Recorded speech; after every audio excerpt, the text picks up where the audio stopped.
We just said outro, but this is actually the intro. Intro.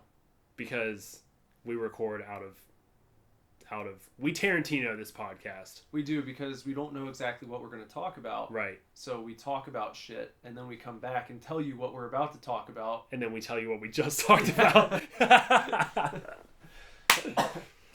So, Today we start with Super Scary. Yeah, right off the bat, because we finished watching a movie and then literally hit play on our little recording device here. We didn't say a word. Nothing. After the movie was over. I just hit record, and we went right into it. Yep. That was it. So we talk about the movie Popcorn, that finally got its Blu-ray release. Mm-hmm.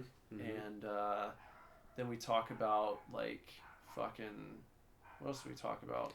We just got done talking about going to Horror Hound coming up. Yep. Nintendo Switch coming out next week. Yep.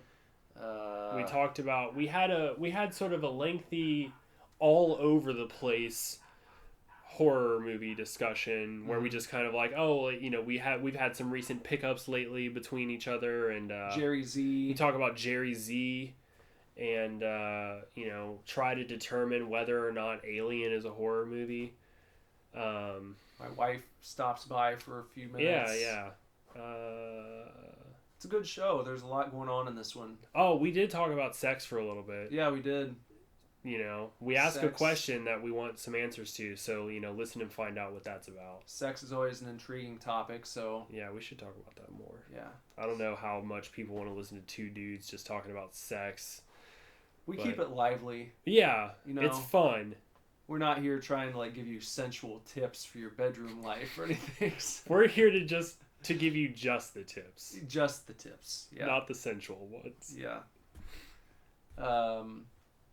So, yeah, it's a good show. Yeah. It's a great show. So, fucking enjoy it. And, as usual, check us out all across the internet.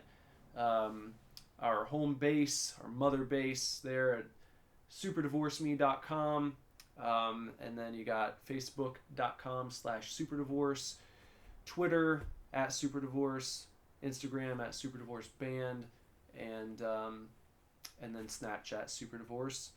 And then if you want to follow me on any of those platforms, you just look me up @Nicholas Villars, wherever you go.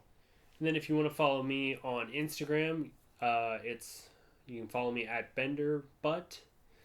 If you follow me on Twitter, it's @BenderIfYouNasty. And Snapchat is Bender's Butt with an S. Bender's Butt. Don't forget to email us. We asked a couple questions to this podcast, and we'd like some answers. You can either comment on, when we post this on Facebook, comment on there. You can comment on our YouTube, because it's available to listen to on YouTube. Or you can email us answers to some of these questions and what you think. But you can email us at divorceclub@superdivorceme.com. While you're answering these questions, don't forget to put "to sweet me" in the subject line, and add your shipping address somewhere in the message, and you'll be entered to win a completely free mixed CD that we switch off weeks compiling for you guys. It's a 10-song CD straight out of our music libraries. Totally free for you. Yep. Personalized and sent right to your doorstep. Yep. So I believe that this week is mine, correct? Mm-hmm. I am going to be a little lazy, but I think it'll be fun. I'm going to hit shuffle on my iTunes that has like 13,000 songs on it, and just boom, boom, boom, boom, first 10 songs. That'll be very interesting. And see what happens. All right. You could win that. So go for it, man. And yeah, that's about it for... Oh, you know what? I almost forgot. I feel like we always forget this. The podcast is also available to listen to on iTunes. So if you're a big iTunes person, you can always look it up there and subscribe through iTunes. So just another way to stay in touch with us. Mm-hmm. Stay in vogue. Yeah. So with that, here's a show for you. Enjoy. Chefs. We are not getting a divorce. We are not getting a divorce. We are not getting a divorce.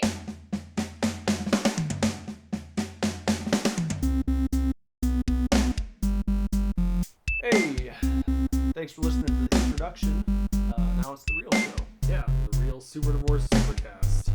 Not the fake one, and not the fake Nicholas, and I'm not the fake Bender. and we just watched a movie where there were fake versions of people. Yeah. Yeah. We literally just sat through together the last probably 20 minutes of a movie called Popcorn. And so I feel like, since it's so fresh, we should just jump right into Super Scary for this week. Yeah, sounds good. This is a movie that Bender told me about that he's been looking forward to for quite a while now. I have. I'm sure I've told the story on the podcast before, but this is a movie that was announced by, because we're so into our restoration companies, it was announced by Synapse Films a little over or just about 3 years ago. The reason I knew about it then is because this very lovely lady, Christy Jett, who I met at Horror Hound horror convention, is honestly probably the number one fan of this film, because she, along with I'm sure a couple other people, she was really instrumental in getting this restoration and this Blu-ray to happen. The movie originally came out in 1991. Yeah. So it came out in 1991. It's kind of a lost gem, if you will.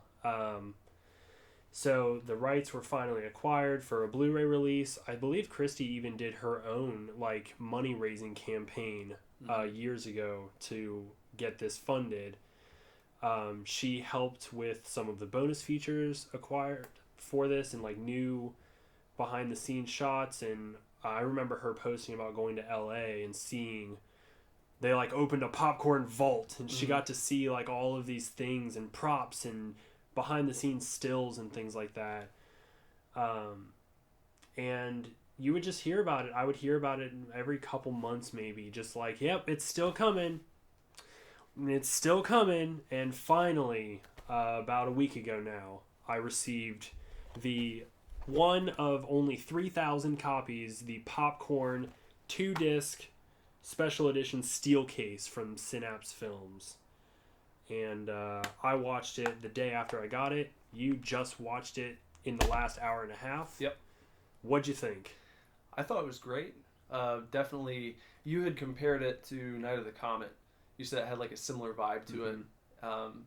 Yeah, it's, well, for one thing, you've got the movie theater connection. Yeah. It's in both of them, but yeah, it's one of those kind of, it's like a horror movie that has that upbeat side to it, Yeah. And I read in the little pamphlet that came with the steelbook, some behind the scenes stuff. They were talking about how in this movie you're dealing with, the setting is basically a one night horror movie marathon taking place in this renovated theater. Right. And they shot some real movies to be shown in the film itself. Yeah. They're fictitious, these movies. You can't find a real full-length version of them, but they made up their own kind of classic horror movies to show during the segments inside the theater. And I guess for some of them they thought that the direction was a little too dark, so they had other people come in and work on the movies to to lighten the mood a little bit. Mm-hmm. And one of the actresses was actually let go from the project because they thought that her mood was too dark. Yeah. So I guess there was a real effort put into making sure that it was a horror movie, but also had that comedic kind of upbeat nature to it. Yeah. So. And it's cool. It's you are watching it and you get movies within the movie. Yeah. It's very cool that they are these three short films, these three films that they show within the movie were individually directed. It's, you can see that kind of bleed out into Grindhouse, the Tarantino Rodriguez double feature, when they had the previews in between the two features that were each directed by a different person. You get movies like Four Rooms, where it's in a hotel on New Year's Eve, and there's an occurrence in 4 rooms throughout the night, and each room the occurrence is directed by a different person. So one of the cool things about popcorn, and I think why the real fans kind of pine for it so much, is that it didn't pioneer, but there's a lot of ideas in popcorn that you can see represented in a lot of like modern horror and other more modern movies. The one of the comparisons it gets a lot is like with the Scream films, and how it's kind of like this self-aware movie. Like each of the movies within the movie, all of the deaths within popcorn coincide with like a theme that each of the movies are about. So it's just kind of like this funny, very campy, but like it's all sort of like interwoven, and there's a lot of little almost Easter eggs that you can find. Speaking of Scream, it especially reminded me of Scream 2. Yeah. Which I don't know, have you seen that? I feel like I have, but maybe on TV, so. Because kind of like the beginning of Scream 2 takes place in a movie theater. Mm-hmm. Yes, I have seen that. Yeah, they're showing the movie Stab, right, which is supposed to be based off of Gail Weathers' book, which is written about the events in the first movie. Right. And it's really, like, when I think about it, the crowd and the atmosphere inside that movie theater where they're showing Stab is very similar to how they show the crowd in Popcorn. Yeah. Where it's very wild and people like throwing popcorn at the screen. It's like a Rocky Horror showing. Yeah, and then the death at the beginning of Scream 2 does line up with a death that's being shown while Stab's playing. Right. So it'd be interesting to find out if Wes Craven had seen Popcorn and was inspired by it at all. Yeah, could be. But I mean, there was what I really liked about this movie, on a personal level, is that it's there was a great payoff, because this movie was built up.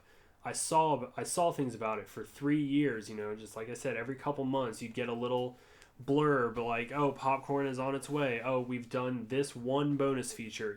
Whatever. And I think Synapse really took their time, and I know how much Christy loves this movie, and finally had it in my hands, and I popped it in, and it met all of the expectations that I had been feeling for 3 years, which is such it's kind of a relief almost. Like, I didn't want to hate this movie, and I didn't. I love it. I mean, I love Sleepaway Camp, and I love The Burning, and I love the Funhouse, and just kind of shitty like 80s slashers, and this one it's right up there for me as top 3 easily.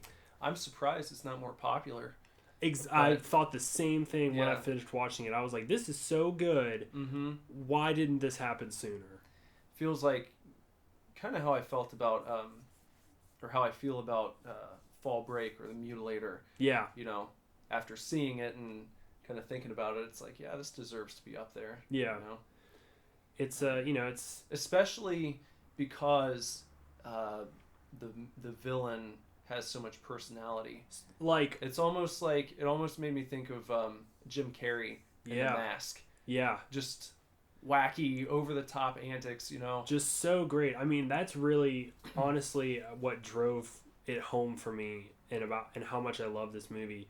I pointed out to you as the scene was happening, I was like, what you're about to watch is like why I love this. And I really don't want to spoil it for you guys, because of the state of this movie. I'm encouraging everybody to go out and see it. Like, track it down. Like, I posted a link to the Synapse website where you can buy a copy of it still. And you absolutely should. If you love 80s slashers, early 90s horror, like, do yourself a favor and pick up Popcorn, because it's so great. But this particular scene in the movie, honestly, probably my favorite horror villain. Like, just I love Freddy, Mm-hmm. and I think this guy he's awesome. So like just so well acted and crazy and so much personality in such a short period of time.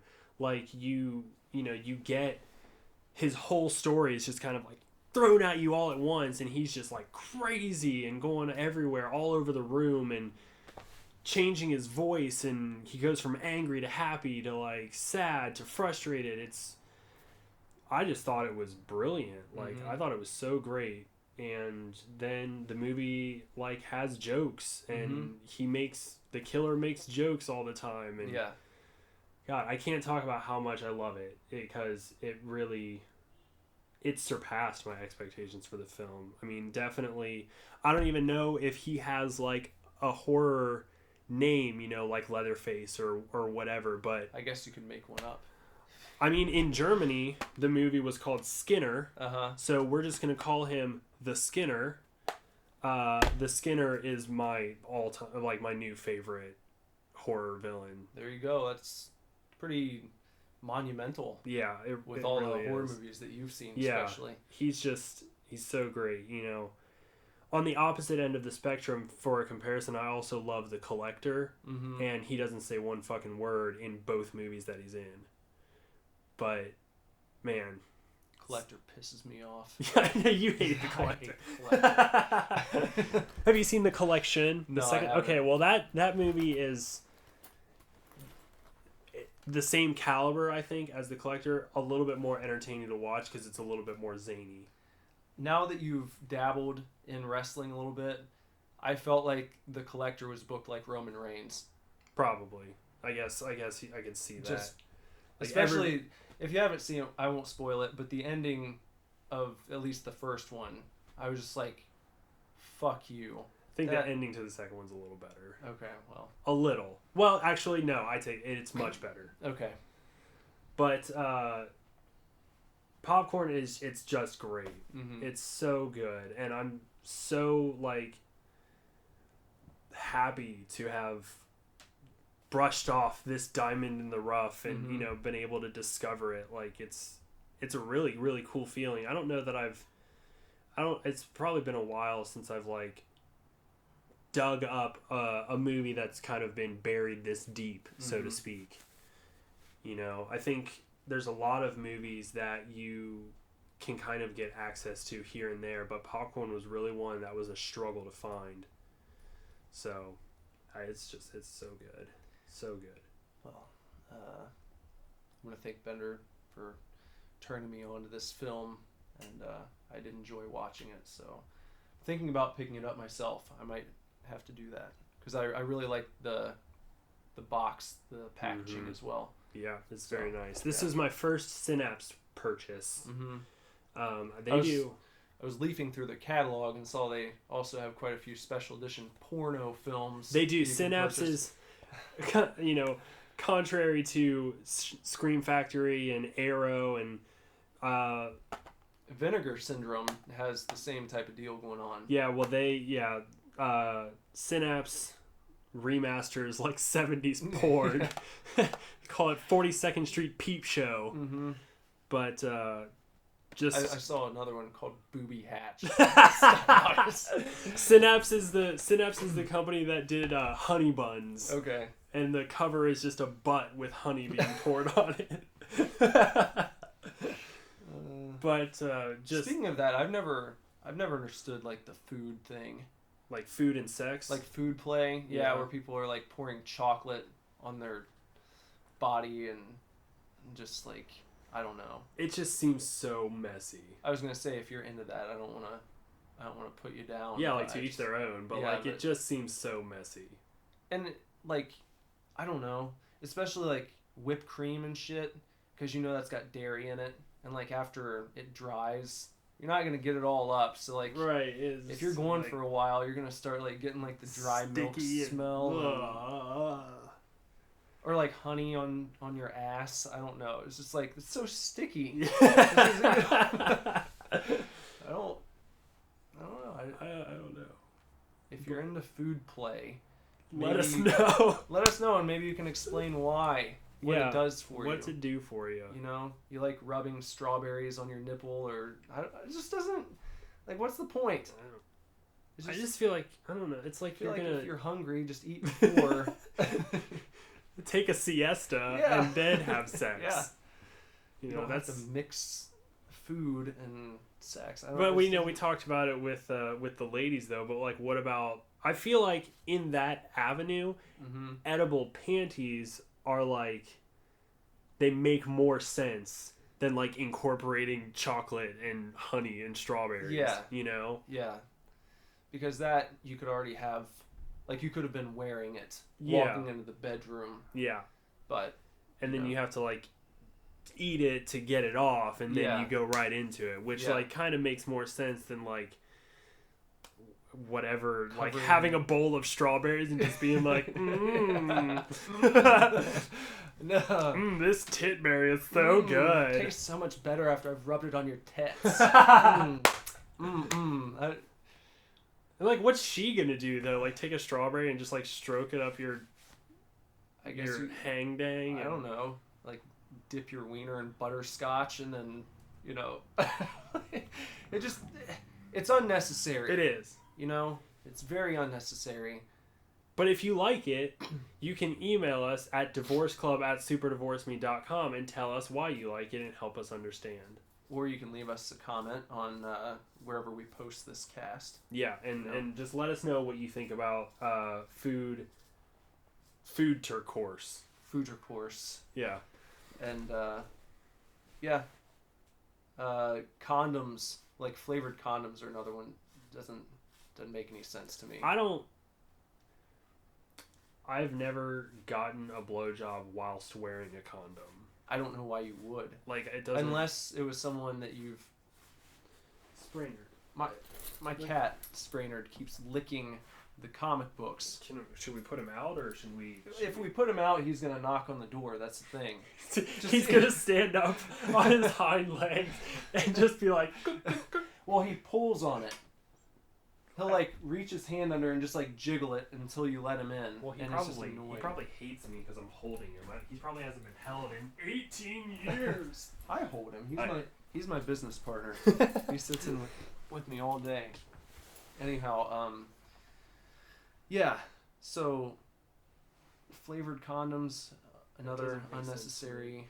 I just You know where flavored condoms come into the equation for me where's that? is if a prostitute is carrying them, and you pay for a simple BJ, Yeah, and then gets to taste strawberry latex. I guess that might be useful for prostitutes. But I believe that is the only avenue Yeah, where they are.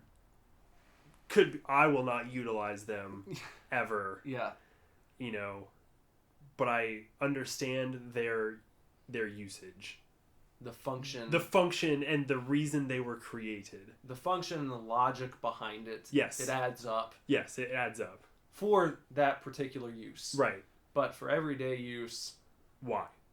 Just why? no reason. Not at all.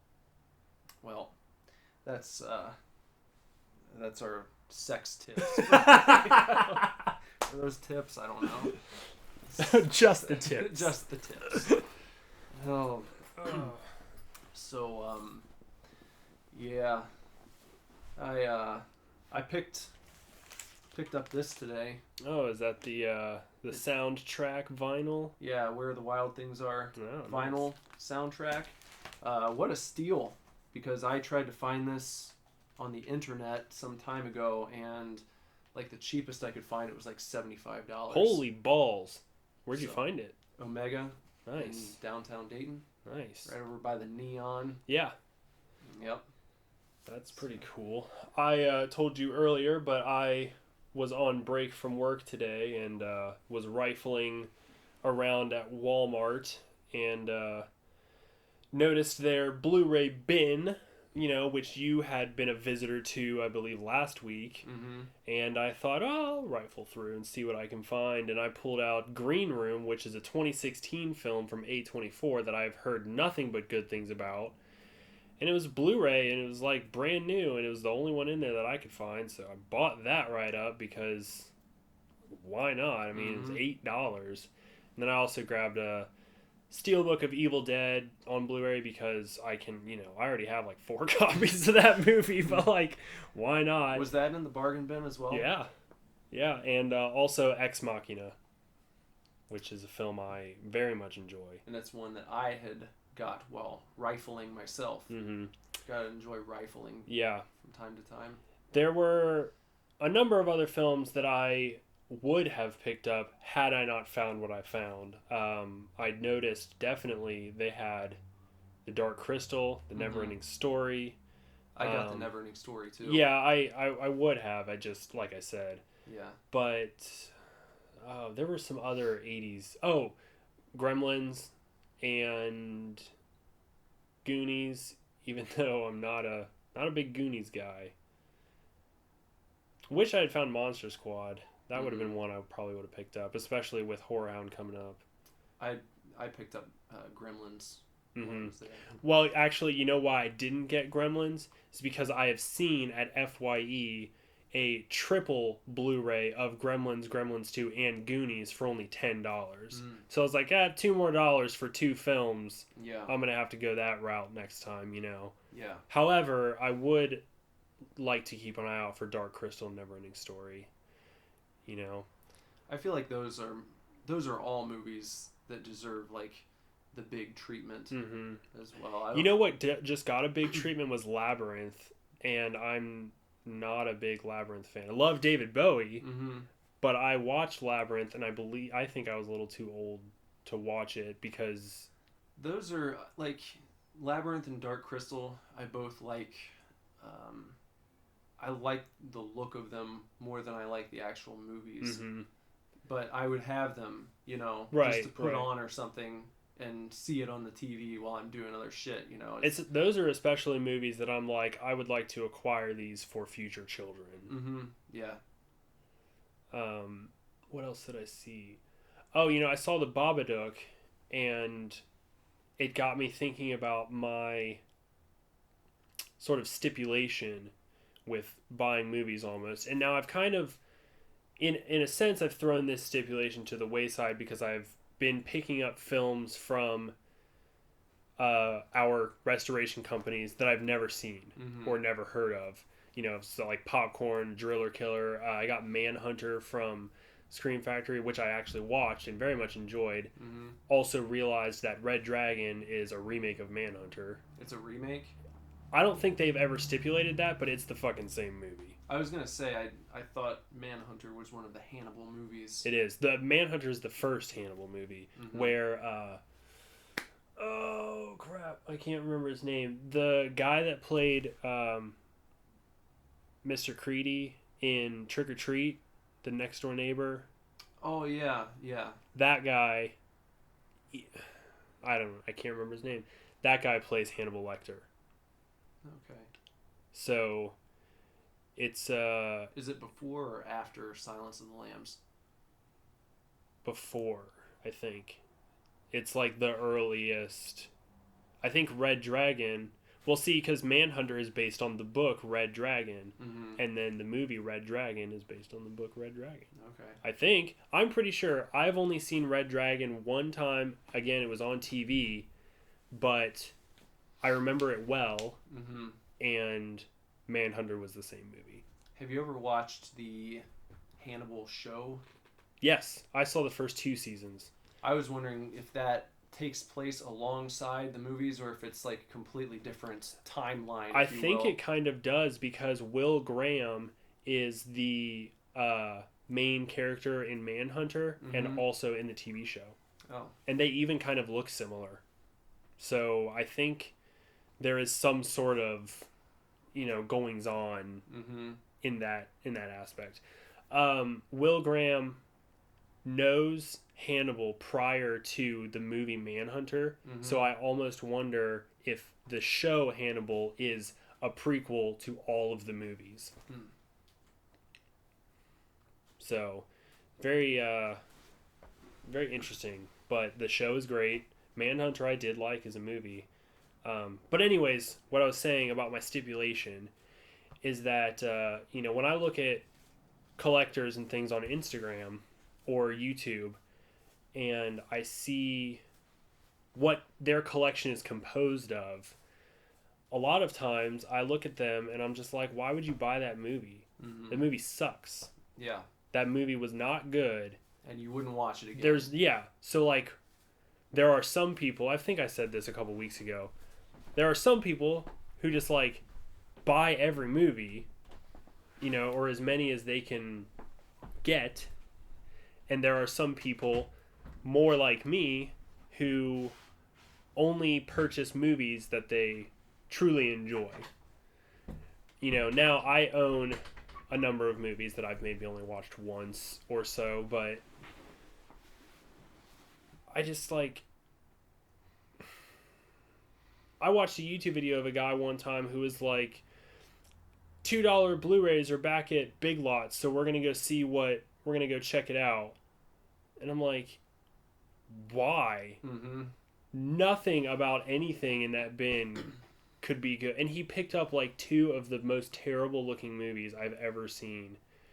And I was just like, it doesn't really compute with me. I guess some people just like seeing a large collection, even if it's all bullshit, Which And I don't subscribe to that philosophy myself. Yeah, like I understand the feeling because I like seeing a large collection too, but I would like to be able to watch everything in my collection. It'd be nice to have, if you're trying to show it off or whatever, people walk up and they don't just see like a bunch of Hallmark movies. Yeah. Like, what about this movie?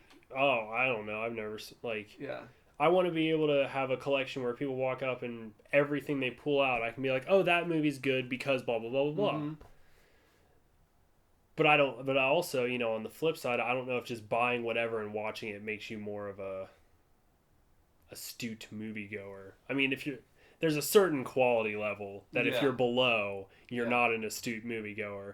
But even still, like, a lot of like modern action films and stuff, like, I watched John Wick, but I didn't rush out and buy it. Yeah. I think I would, but I wouldn't pay like $20 for it, as much as I very much enjoyed it. It's just kind of like, I just am so into horror movies. It's like, if I'm going to spend $20,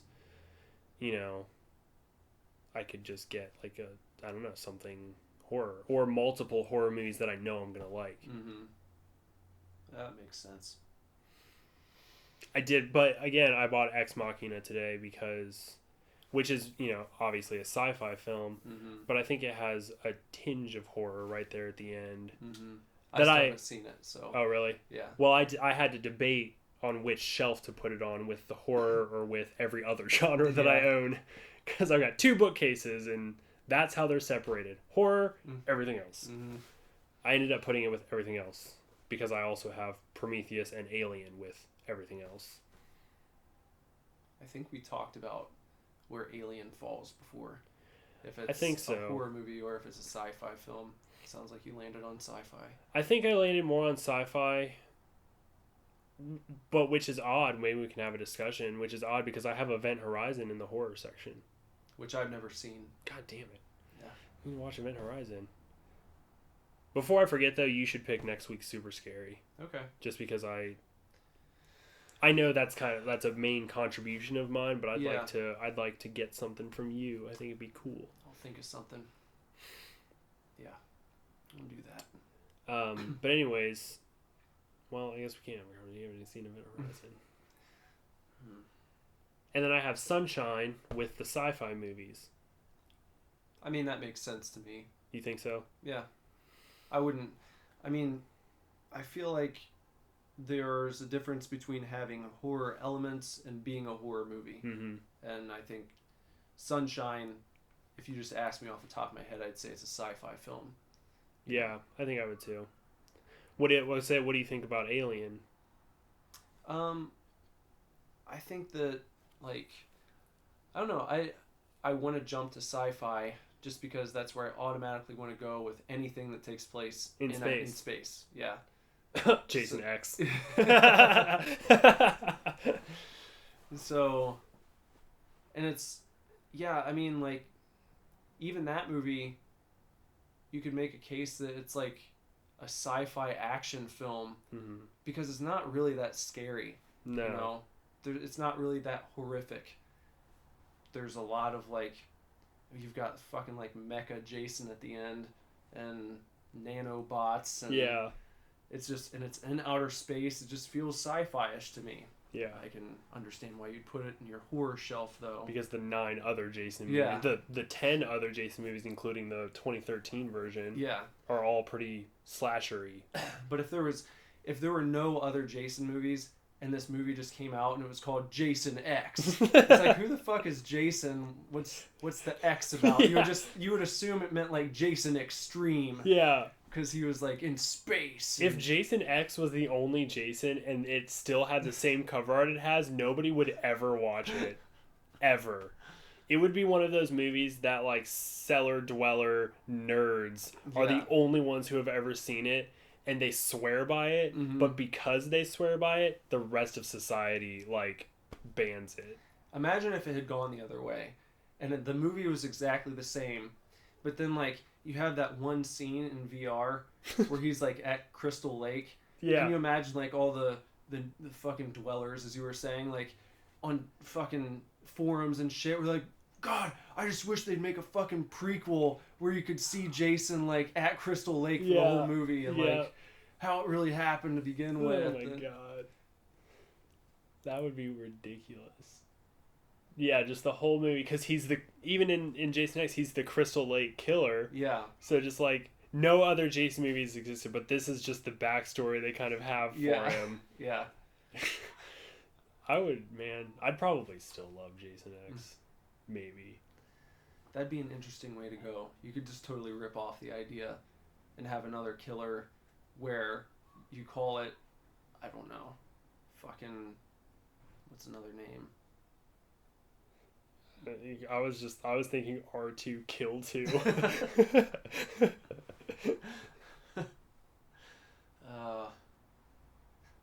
Jerry Z. It's just like, Jerry Z. This was Jerry. He was the most notorious killer of his time. He's been frozen for 40 years. You'd have to make it more absurd so you could, like, get around lawsuits, probably. Mm-hmm. So, like, Jerry Z was frozen cryogenically for 1 million years. Yeah. And, like, maybe it's a team of aliens that finds him. Yeah. And he was, like, maybe he was, like, he killed the entire human race. Jerry Z killed the whole human race. God damn you, Jerry Z. He killed the entire human race and then accidentally cryogenically froze himself. Like a Futurama situation where he sits down with a pizza after he's killed everybody, leans back in his chair and just, like, falls into a cryogenic pod. And then, like, a million years later, a race of aliens comes to investigate, and they find him, and there you go. And he's an unstoppable killing machine for a race of super intelligent aliens. Well, they stop him first because they're, like, super advanced. Uh-huh. You know, they're, like, badass aliens. But then somehow one of them fucks up, and, like, his DNA gets crossed with theirs. And then he thinks, kills the he entire... kills all of them.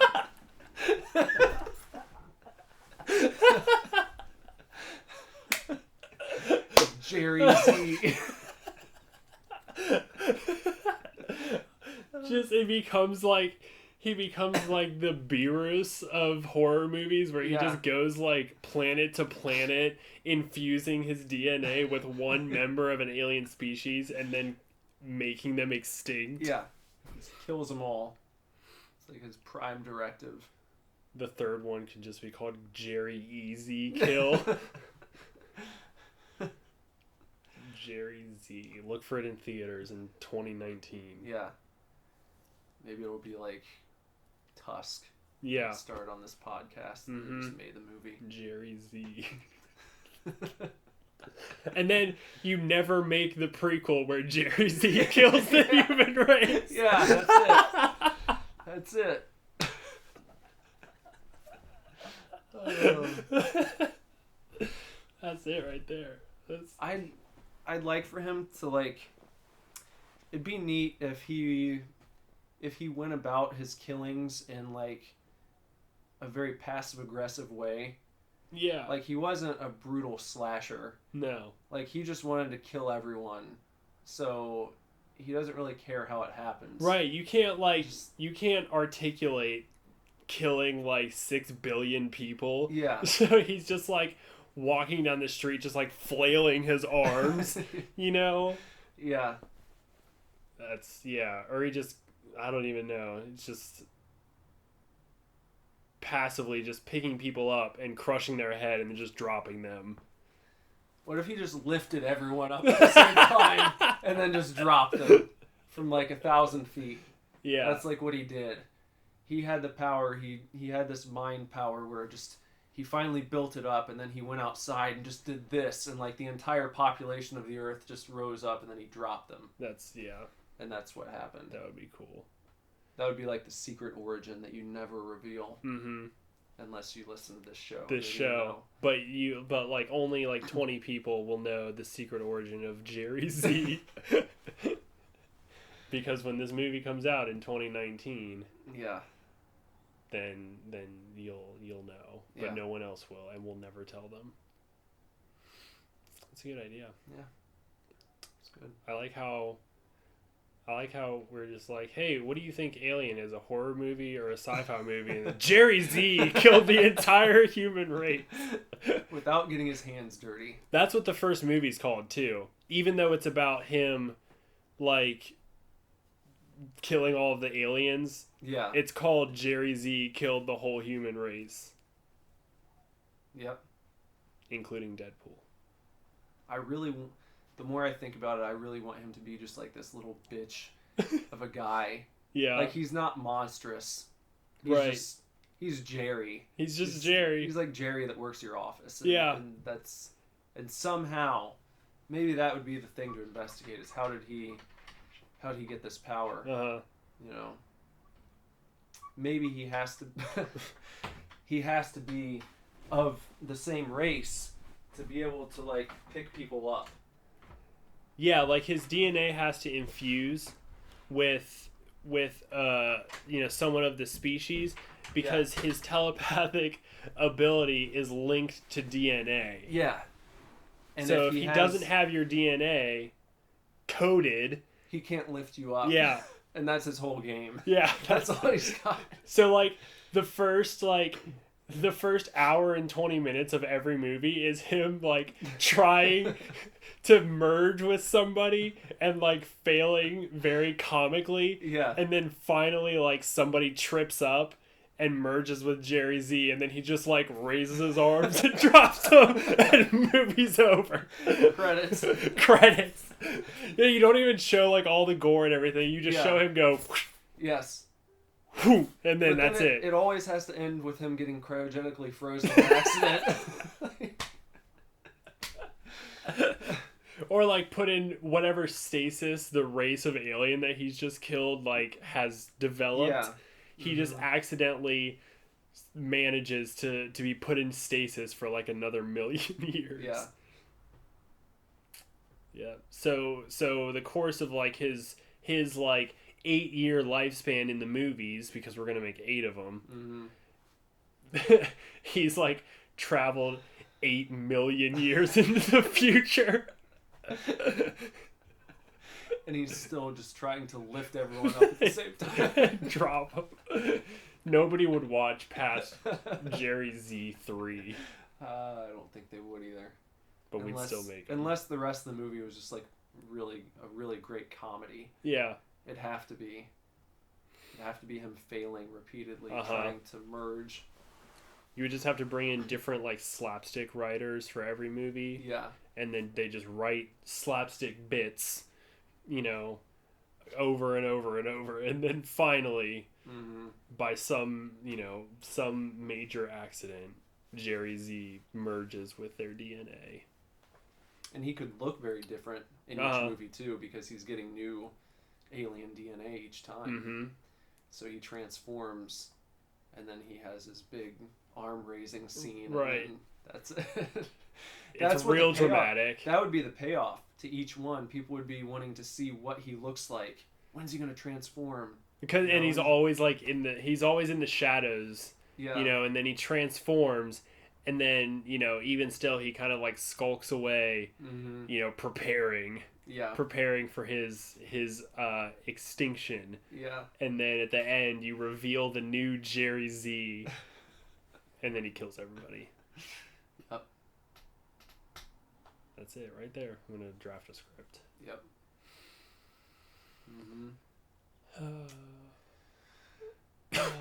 So, have you picked up or listened to any good music? Lots of Taylor Swift. It's about time for her to put something new out, I feel like. I think she needs to break up with a couple more people. Well, 1989 came out in 2014. Yeah. So. Yeah, it's probably about time. Same with, I think it's about time for Katy Perry, too. She has a new single. Yeah, I haven't heard it yet. I haven't either. I just saw that she had put one out recently. Mm-hmm. So yeah, so it's about time for that.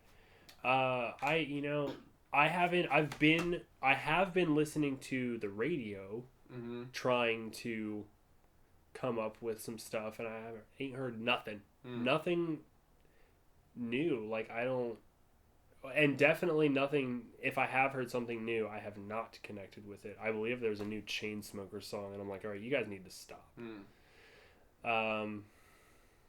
I picked up the new Ryan Adams today. I don't know who that is. He's a singer-songwriter, pretty cool guy. Yeah. You should check it out. Okay. It's really good, what I've listened to so far. I haven't sat down and given the full album like a full listen through, but a lot of people are praising it very highly right now. So, yeah, I'm still really bad about trying to discover things. I listened to, you posted the 1975. Oh yeah. I listened to that song, and I liked that a lot. Yeah. Their newest album's really cool. I like the feel of it. I didn't really get into their first album, like when everyone was raving about them, but the newest one I really like a lot. So I'll probably like pursue that a little bit because that was cool. You know, I like very recently, or well, the last year or so maybe, I have given myself over to pop music, I guess you could say, in a way. And so I've been like searching that genre, or like waiting for the next big Ariana Grande song, or the next big, you know, chick single, or whatever, you know. And so it hasn't come out in 2017 yet. There hasn't. The new DJ Khaled song? No. With Beyonce and Jay-Z? No. It's fire. I don't know what I mean. I don't know what station I need to listen to, because I normally put on Q102. They're pretty bad about just playing the same like 4 songs. I would say that I enjoy. I believe her name is Noah Cyrus, Miley Cyrus's little sister. I would say I enjoy that as a song for 2017, but it's on the radio now, but it fucking came out in like November of 2016. Did you say that she sounds like, what's her name? Lindsay pointed out, and after I heard the song, I agreed, but Lindsay said Noah Cyrus, her song, not context-wise, but her singing sounds like Hannah Montana, not Miley Cyrus. Right. Which is silly when you think about it, but if you know, then it like totally makes sense. You know?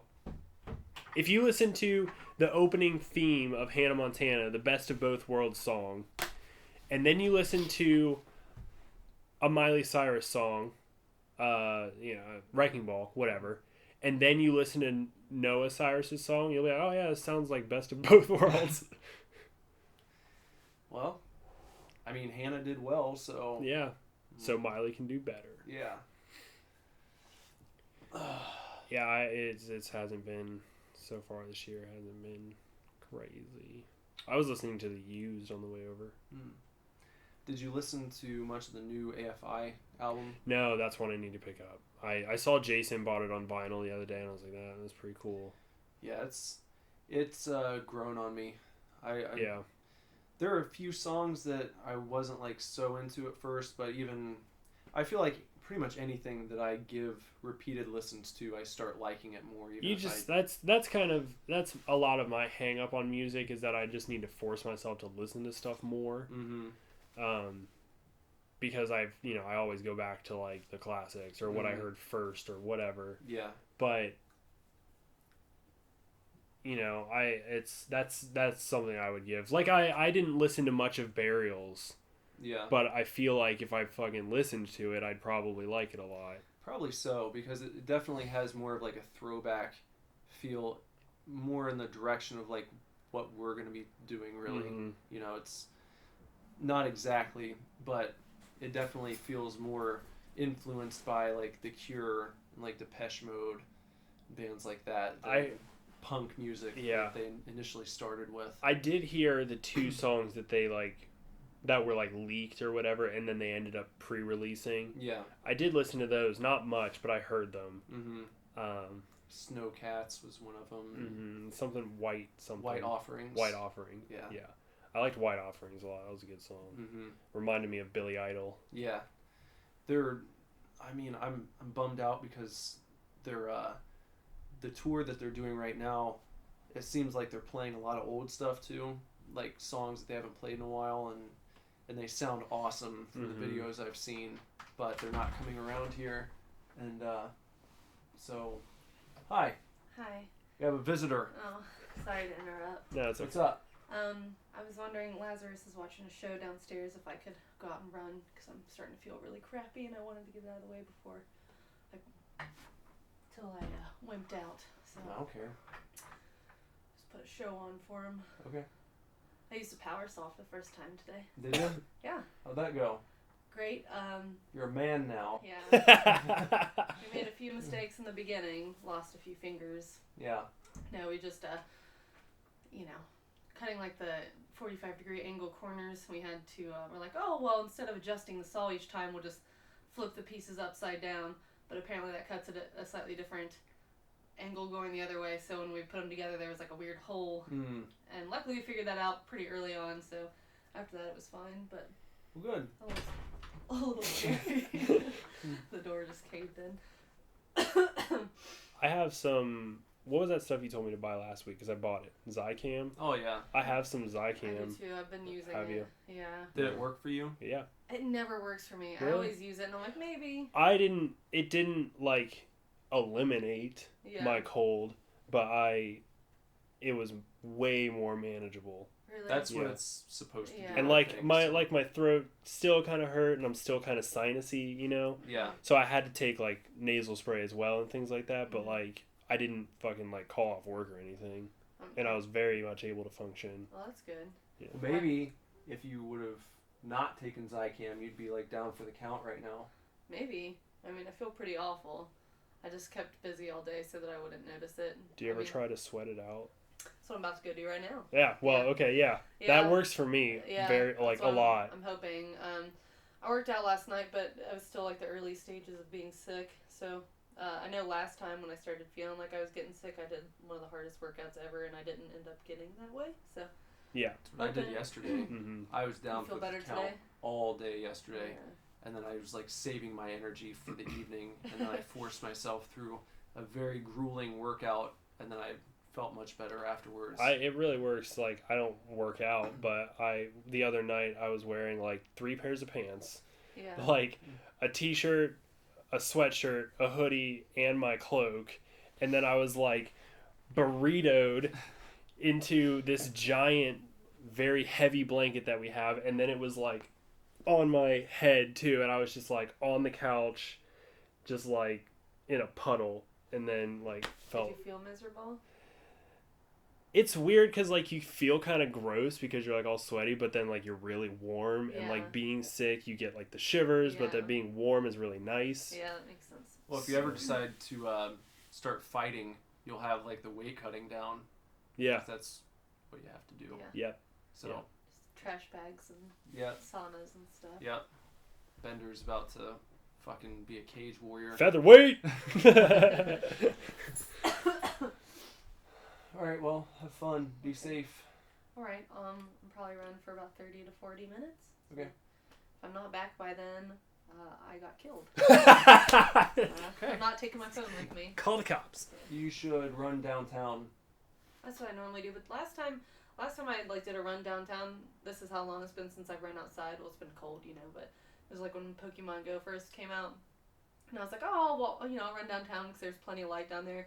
And there was like at 11:30 at night, just a million teenagers playing Pokemon Go, and I'm like, oh my god, this is my worst nightmare happening right now. And they were all just around, and then there was a creepy giant white van just driving by very slowly, Hitting and then Pokestops. which I'm like, I hope that that's what he's doing, but there are no windows on his van, and I saw that van 3 different times, and it was like going at like my running speed, and I'm like, either he's playing Pokemon Go or this is going to be the last day I'm alive. One of the two. So. I'm glad he was playing Yeah, just- Pokemon Go. I hope. He might have still been, you never know, but No. it worked. Driving and okay. jerking. Yeah, oh god. Is that something that happens? I hope Ew. not. Oh, I never even considered that as a thing. I just made that up. Internet, don't make that a thing. Yeah, I'm let's sure hope someone's done it. Probably. Oh, sick. Let's hope that doesn't go on. It's very sad. Yeah. Well, I'll see you in a little bit. Thanks for having me on for a few minutes. Yep. Special guest. Bye, Jesse. Bye. See you. If you hear the child screaming, he's Okay. watching Sid. All right. Sid the Science Kid. Are you excited for the Bill Nye show on Netflix? Is there gonna be one? I didn't Yeah. know. Oh yeah, they're kind of, Bill Nye Saves the World is what it's called, and it's kind of a in front of a live studio audience type deal, and he's gonna have celebrity guests and whatever, but he's gonna do experiments and talk about things like global warming and he's gonna talk about like some sexual things and Yeah. different. Unfortunately, there's only going to be 6 episodes, but hopefully, like those 6 episodes they do well, and then maybe it's a Netflix show, so hopefully they'll kind of do some more. Maybe, since that's happening, Beekman will get picked up by Hulu, and we'll get a reboot. And we'll get Ken Marino to be Beekman. And if the original Beekman wanted to be involved, Ken Marino could be like Beekman Jr. Yeah. And Beekman could be like his dad. Teaching Beekman Jr. all of his science stuff. Yeah. And Ken Marino could act like he's like a teenager. Yeah. I want to watch Beekman's World because I remember it being very surreal. Mm-hmm. Like it was weird. I think it was much wackier Yeah. than Bill Nye. Yeah. Like, not that it didn't have facts in it, Yeah. but it was just a very, like, kooky show. Mm-hmm. I wanna see if that's on YouTube or something. Yeah. Beekman. Well, we're not going to talk about it, but you did a great thing for the band today. Yeah. I did something that, I was thinking about all this stuff earlier today, and it's like one more piece of the puzzle put into place here, and it's like everything that's being checked off the list just like started as an idea. Mm-hmm. It's really interesting. It's really cool to watch it like come to fruition. Mm-hmm. You have to take action, of course, but basically, I won't give all the details away, but we have booked the venue for our CD release show. Yes. That's all that I'm going to say. Mm-hmm. So that's taken care of, and it's going to be really neat. I don't think that I've ever... I know that bands have played there before, but I don't know of any.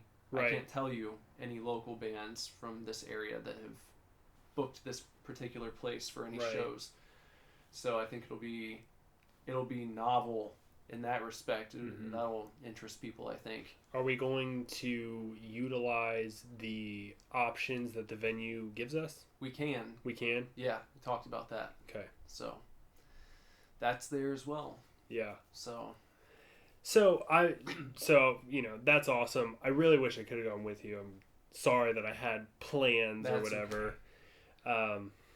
Unfortunately, that's how, when I have like little bits of time, I try to fill them with something, and I end up planning ahead. So sometimes spontaneity can be difficult. But that's awesome. Sounds really sweet. And I just want all of you guys to know, as I've said before, like, I'm so excited for you to hear about all of the things that Nick has been doing, because it's amazing. it's gonna get wild around here, Yeah, folks. real wild. This this show is gonna be sold out. Yep. So when we announce everything about it, just get ready. It's gonna be awesome. It really is. This, you know what I just realized?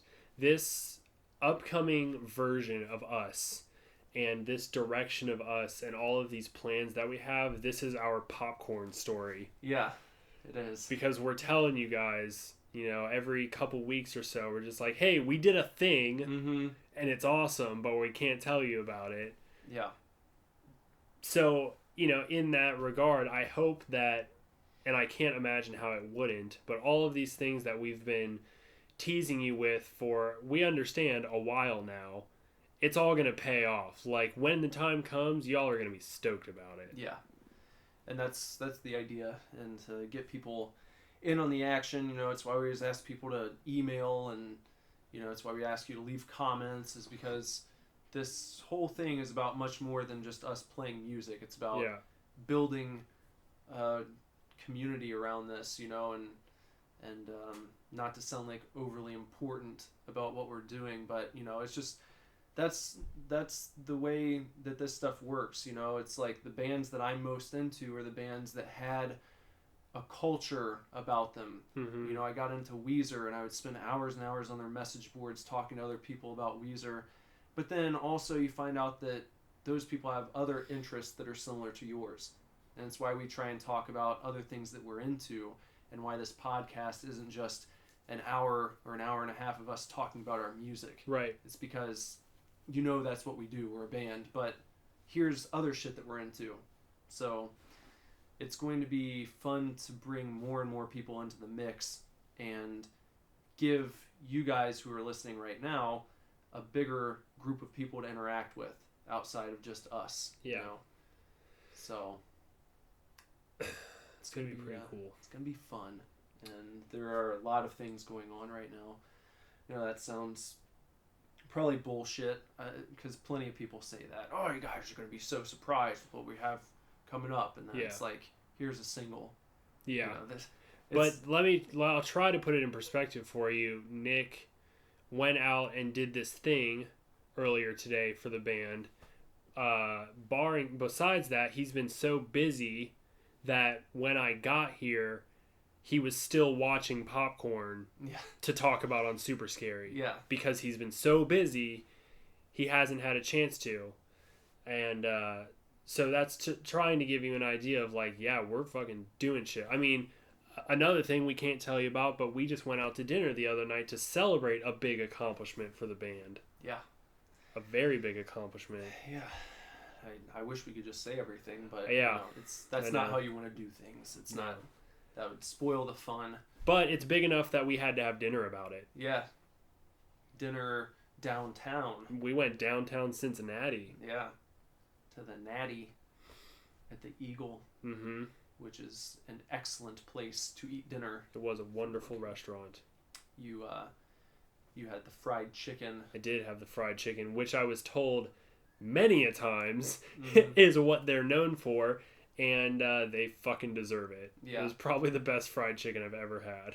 You were trying to flag down our waiter, I think, before we left, to tell him, like, great job. Or I whatever. did get to tell him when he came to pick Okay. up our receipts. Mm-hmm.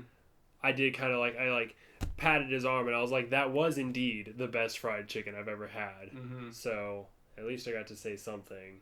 But I told you the first time I went there, I asked for the manager and I was like, can I go and like thank your chef personally? And he's like, yeah, man, come on back. And I went back in the kitchen with him and I was like, that was one of the best meals I've ever had when I've been out at a restaurant. yeah, It was like, I've never asked to speak to the chef before, but I did that time, and literally, you hear it, you hear the turn of phrase, compliments to the chef. I Yeah. did it that time. It was a fun moment. So if you're in the area, go on down to the Eagle, or up to the Eagle if you're down south. Mm-hmm. Get yourself a nice meal, and they have Lone Star beer. They do, which is Texas crappy beer. It is, but you get the fun little bottle cap, Oh yeah, With the- yeah. I forgot about those. the riddle, Yeah, picture riddle. very cool. Yeah, good time. That was exciting for me to get. Mhm. I liked that they like brought the bottle to you and they were like, "Here's your Lone Stars and your Lone Star puzzles." Yeah, I was like, "Yay, Lone Star puzzles!" No, I didn't even expect it at all. yeah, It was so cool. And drinking Lone Star, you get to feel like rusting coal. Yep. So that's always good. that is. Oh man. So we're, I think we talked about it last week, but now we are 1 week away from the official Nintendo Switch launch. Yeah, that's crazy. Mm-hmm.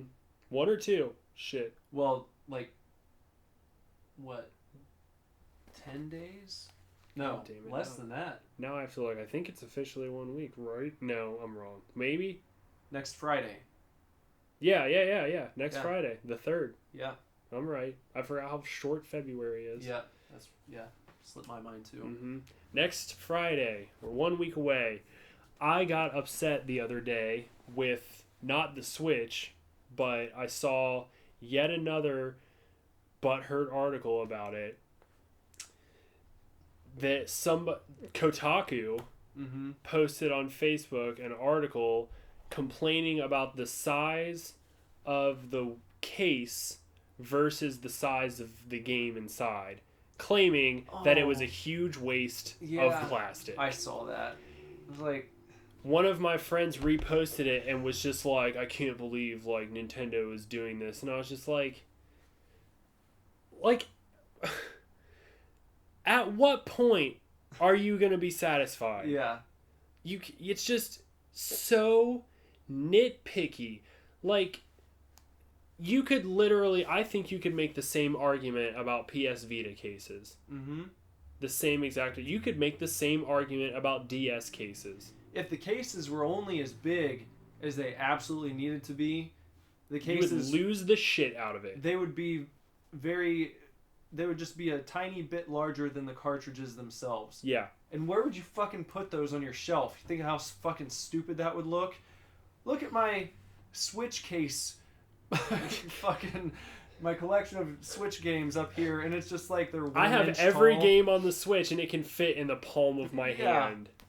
Like, there are other reasons that the cases are the size they are. Yeah. You know, people who buy physical copies of games still would like something to put on their shelf where they can see it. You're buying more than the cartridge here. Yeah. You know, if you're still going out and buying the game physically, like, you want that case to look good on your shelf. You want to be able to see a nice size box art. The designers probably want to, have that displayed in a nice size. It needs to catch your eye on the shelf. Yeah. You can't put Switch games out, make the case the same size as a Nintendo DS, and expect people to understand. You know why? Because people didn't fucking understand that the Wii U and the Wii were two different systems. Exactly. So, yeah, that's the next place I was going to go, is like, what do you want them to be exactly like the DS cases? No, bad idea. Right. For that very reason that you just mentioned. Because people would see that and they'd think it's a fucking DS game. Buy it and then get pissed when they can't play it. Yeah, it'd be a disaster.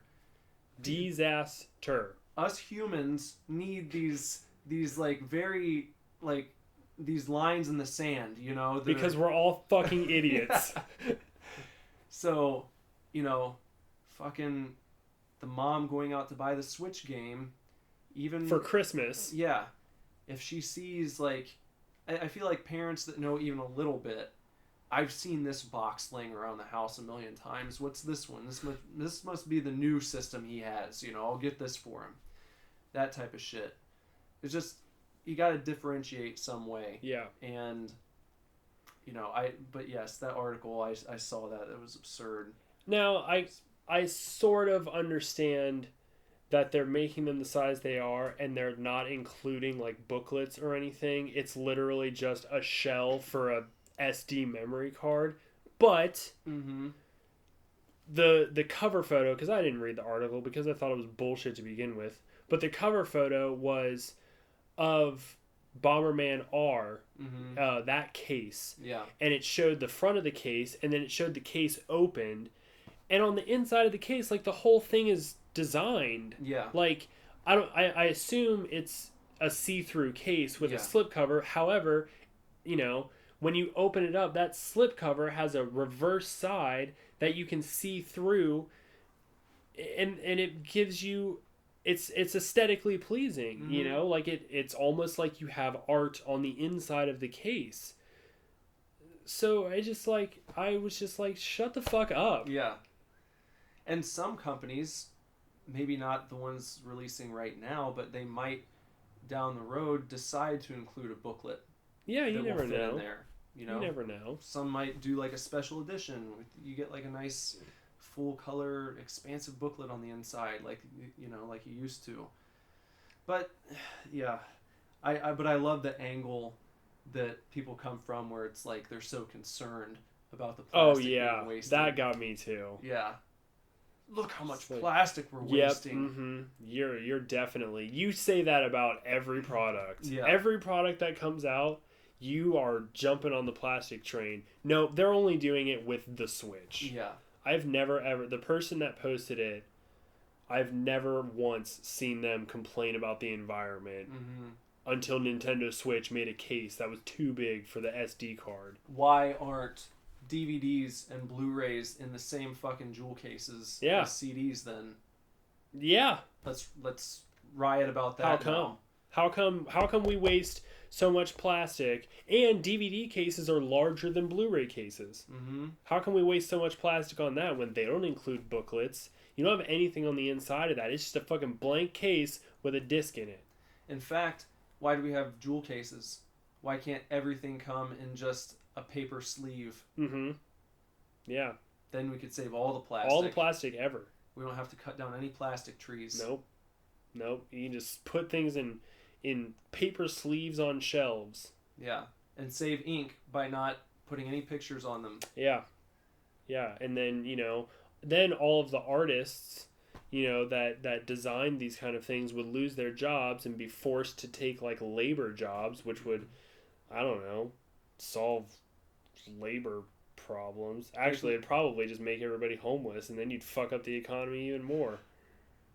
Or they'd be needing so many paper sleeves that all the artists who used to make artwork can go and work in the paper sleeve factories. Yeah. And then society loses artwork, and that's definitely a downfall of society right there when you stop producing artwork. So shut the fuck up about Nintendo Switch cases. Yeah, it's okay. Deal with it. We'll be all right. I think things are going to be okay. Yeah. So stupid. Yeah. I haven't seen any real big announcements though lately to talk about. Yeah, me neither. Nothing I'm like crazy excited about. I played a little bit more Final Fantasy. Did you? I'm enjoying it. It's got good vibes. Good combat. The combat is fun. It's still, the way it plays, you still have to use a little bit of that turn-based mentality that you had in the past because of the cooldown on certain things. And yeah. When I was playing, I was starting to get used to like having to monitor those kinds of things because the way the combat is structured, I was kind of, I was just running in and I was like, oh, I can just dodge and then attack. Yeah. Like, it's all good. And then, my fucking team died all the time. Yeah. Because Pronto has the worst health ever. Yeah. And But- then, of course, you want to use those, like your... Warp strikes. What are they called? The ones where you, like, kind of team up. Oh, yeah. 'Cause those level up when you use them. The link... No, it's not a link strike. It's just like a team move or team member. It goes into the little animation for each one of them. And you have to hit the button at the end to link to it. Yeah. Mm-hmm. Yep. Yeah, no, I like it. Yeah. I do think I'm going to play Switch maybe a little bit more because of its portability. Mm-hmm. But I don't know, we'll see. Yeah. I still can't wait for Mario. I know you guys know that, but I'm very excited for the next Mario game. Yeah. A return to form, looks like. Yeah. Which I didn't play the Mario Galaxy games, but I feel like they were close. Yeah, they were really fun. I played the first one, and I watched Jess play some of the second, and they're really cool. Yeah, different. It plays differently than the old Mario 64, but it's still worth playing for sure. Right. I felt so accomplished when I beat Mario Sunshine. Mm-hmm. I've never played through that one.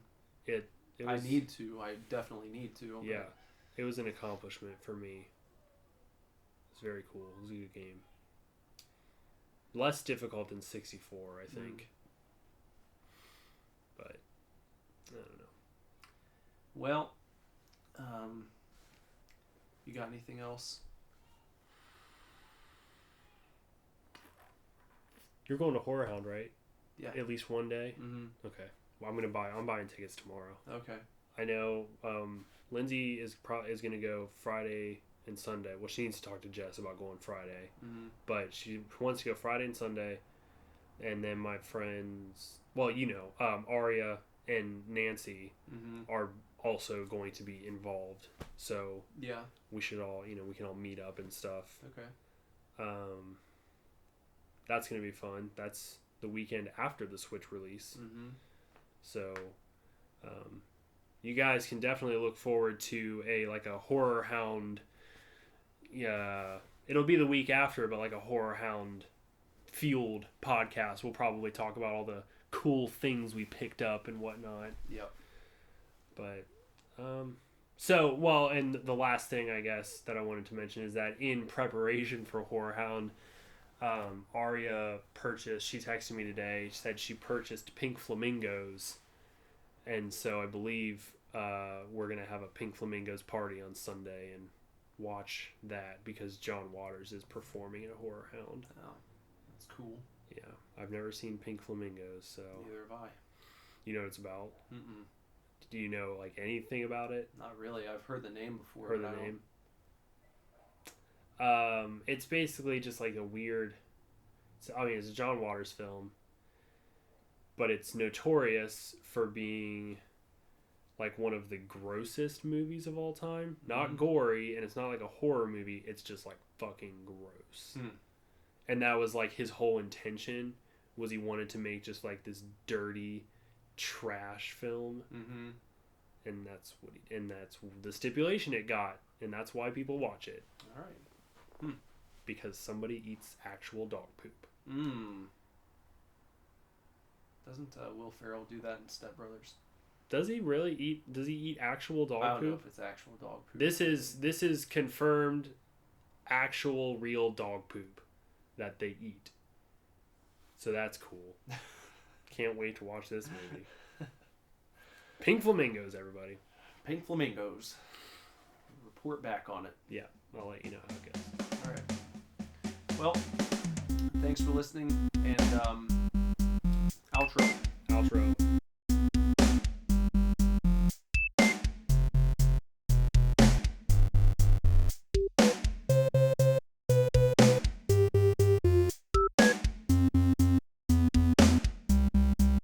Outro. For real this time. That was a fun show. It was a fun show to record. Fun show to look back on. We were just reminiscing about it while we recorded the intro. So, as we said in the intro, make sure to check us out all across social media, starting at SuperDivorceMe.com, our home base, our mother base for all things in the Super Divorce Superverse. You can check us out on Facebook at Super Divorce, Twitter at Super Divorce Ban, Instagram at Super Divorce, and Snapchat at Super Divorce. You can follow each of us personally because we stay pretty active. I have an Instagram post coming up probably when I get home. But on Instagram, I am at BenderButt. On Twitter, at Bender if you nasty. And on Snapchat, at BendersButt. Nicholas is... at Nicholas Villars. On everything. Wherever you go. Because he's simple like that. Kept it simple. I'm a basic Nick.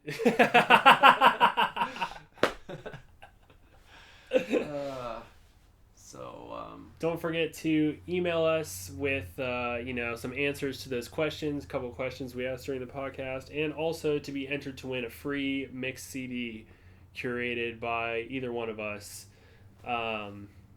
Just put "To Sweet Me" in the subject line, put your shipping address in the body of the email, and email us at divorceclub@superdivorceme.com. And you will have a chance to win that weekly CD that will be curated by Bender or myself and shipped to your doorstep totally free.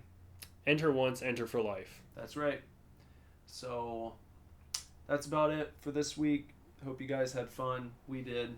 And we'll see you next time. Enjoy, chefs. Super Divorce.